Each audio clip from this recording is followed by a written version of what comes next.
এই চক ভিড়েই ভিড়, বাসে বাস।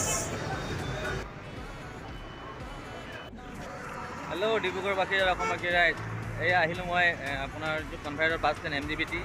তো আজি বাছখিনি অনা হৈছে, ইয়াতে ৰখোৱা হৈছে চব।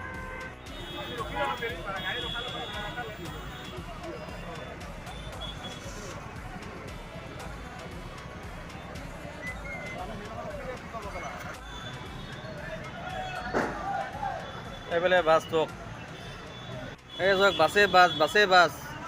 এই যে মানুহৰ ভিৰ দেখিছে, ইমান ভিৰ আছে আজি বাছ। এই চক মানুহৰ ভিৰ দেখিছে কিমান, আৰু উপায় নাপায় আৰু মানে য'ত ত'ত বাছখিনি লগোৱা হৈছে আজি প্ৰথম দিন যে, সেইটো কাৰণে আৰু লাহে লাহে ঠিক হৈ যাব।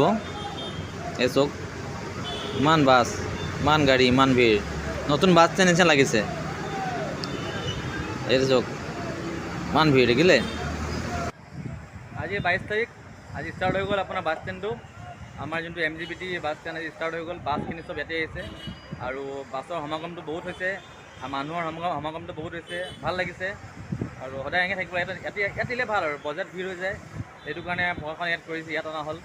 ভাল কৰিছে, ভাল লাগিছে, ধন্যবাদ। জয় অসম, জয় জুবিন দা।